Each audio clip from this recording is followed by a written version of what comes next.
Wisnu. Om awi genam astu namo sida. Om anu badra kurtayantu wisyata. Semoga pikiran baik datang dari segala penjuru. Pada kesempatan yang berbahagia ini, marilah kita panjatkan puja puji syukur kepada hadapan Ide Sang Yang Widiwasa karena telah memberikan kesempatan kepada kita semua untuk mendengarkan Dharma Wacana yang menarik hati seperti suara merdu Dia ketika memanggilmu sayang. Dalam keadaan sehat tanpa ada kekurangan apapun, jalan-jalan mencari taksi agar bisa pulang dengan nyaman demi memiliki teman dan koneksi. Marilah kita berkenalan. Perkenalkan, nama saya Nilo Sumertini dari salah satu mahasiswi cantik dari Pendidikan Agama Hindu Institut Empu Kuturan Singaraja, yang pada kesempatan ini akan memberikan sedikit pemahaman tentang penerapan Kurma Purana. Saudara-saudara umat sedharma yang berbahagia, pada kesempatan yang penuh berkah ini, marilah kita bersama-sama menyimak dan memaknai salah satu ajaran leluhur yang termuat dalam Kurma Purana, salah satu dari 18 Purana utama dalam ajaran Hindu. Purana ini mengambil nama dari awatara Dewa Wisnu sebagai kurma, yakni penjelmaan dalam bentuk kura-kura raksasa yang menopang Gunung Mandara pada saat Samudra Mantana mengadukan Samudra Susu. Cerita kisah Kurma Purana dikisahkan bahwa pada suatu masa para dewa atau dewa dan asura raksasa berperang tiada henti untuk memperebutkan amarta tirta, kehidupan yang memberikan keabadian. Namun setelah berperang, tirta kehidupan yang memberikan keabadian, namun setelah berperang sekian lama, kedua pihak menyadari bahwa kita adalah yang benar-benar menang karena keseimbangan kosmis terganggu atas nasihat Dewa Wisnu. Mereka kemudian sepakat untuk bekerja sama mengadukan Samudra Susu ke Sira segera agar amarta muncul dari dalamnya. Gunung Mandara dijadikan sebagai pengaduk dan ular naga Vasuki dijadikan sebagai tali pemutar. Namun ketika proses pengadukan dimulai, Gunung Mandara mulai tenggelam ke dasar samudra karena tidak ada landasan yang kuat.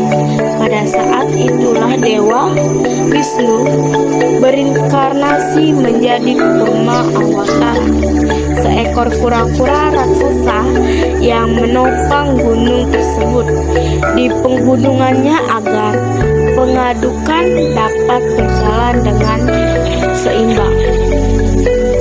Proses pengadukan pun menghasilkan banyak hal. Racun mematikan yang disebut hala-hala yang kemudian diminum oleh Dewa Siwa demi menyelamatkan alam semesta. Kemudian keluarlah sebagai anugerah seperti dewa dan dewi permata, hewan-hewan suci, dan akhirnya Dewa Laksmi yang menjadikan lambang kemakmuran. Pada akhir proses keluarlah dan Wantari membawa kendi berisi amarta air kehidupan yang selama ini dicari. Namun, ketika Amarta itu muncul, para asura mencoba menyebutkan dengan kebijaksanaan dan kecerdikan. Dewa Wisnu menitis sebagai Mohini, wujud perempuan yang amat cantik, untuk menipu para asura agar Amarta hanya diminum oleh para dewa. Dengan demikian, keseimbangan kosmis kembali terjaga dan tertanam dharma kembali tegak. Makna filosofi yang saya ketemu dari kisah ini, kisah tidak hanya melihat peristiwa pengadukan samudra secara mitologis, melainkan juga proses pengadukan batin manusia.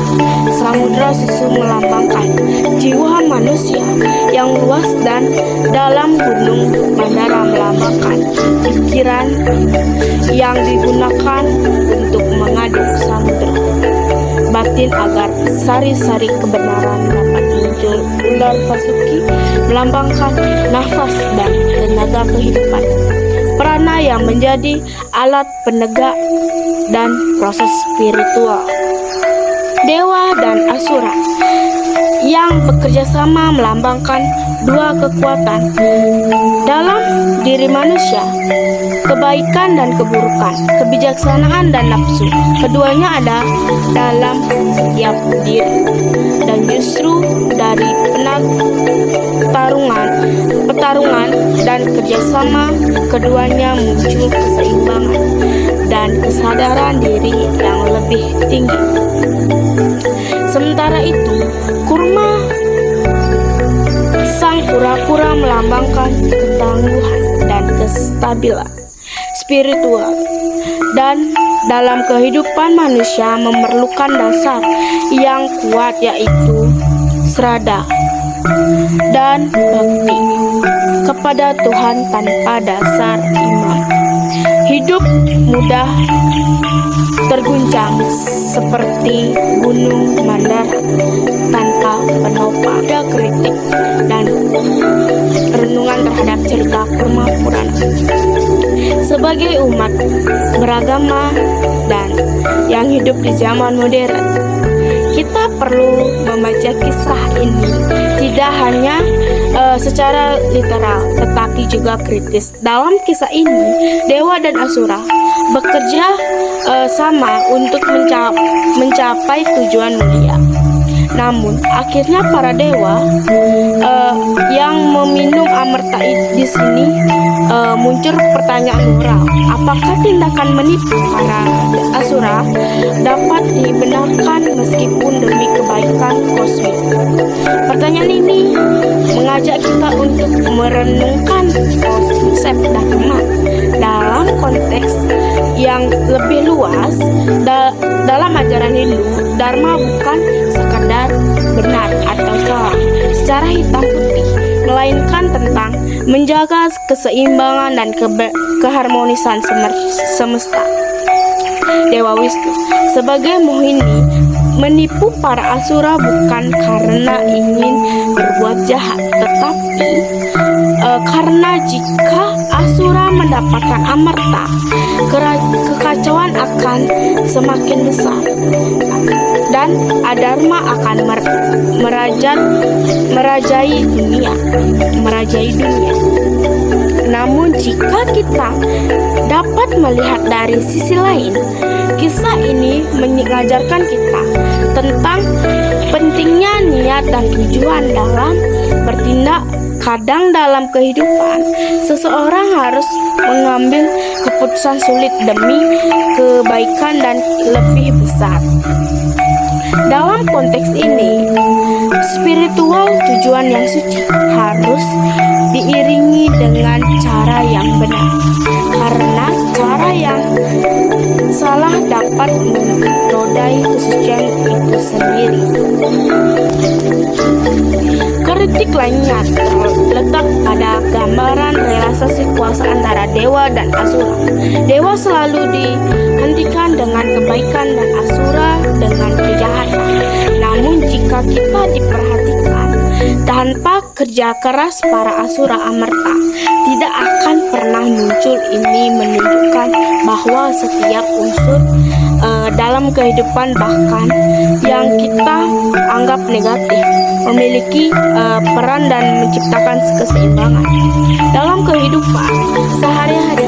Ini bisa kita maknai bahwa tantangan dan penderitaan, bahkan orang-orang yang sulit dalam hidup kita, sebenarnya adalah bagian dari proses pengadukan samudera batin yang melainkan kesadaran baru dan kemurnian jiwa. Nilai kisah Kurma Purana yang saya temui. Yang pertama, nilai kesetiaan dan ketangguhan imam. Kurma Awatara mengajarkan bahwa imam dan ketangguhan batin adalah landasan hidup, dan dalam keadaan apapun seseorang harus mampu menjadi penopang bagi kebenaran, kebahagiaan, atau sebagaimana kura-kura menopang gunung samudra atau Mandara agar tidak tenggelam dalam kehidupan kita. Imam kepada Ida Sang Hyang Widiwasa menjadi dasar agar pikiran, ucap, dan tindakan tetap keseimbangan. Yang kedua, nilai kerjasama dan keseimbangan. Dewa dan Asura bekerja sama demi mencapai amarta. Ini melambangkan pentingnya kerjasama dalam masyarakat. Meskipun berbeda pandangan, latar belakang atau keyakinan, keseimbangan lahir dari kesediaan dan untuk saling membantu demi tujuan bersama, bukan dari dominasi satu pihak terhadap yang lain. Ketiga, nilai pengendalian diri dan kebijaksanaan. Ular Vasuki mengeluarkan racun saat mengadukan dan hanya Dewa Siwa yang mampu menanggungnya. Ini menunjukkan bahwa dalam setiap proses menuju kebenaran akan muncul racun berupa cobaan, godaan, atau penderitaan.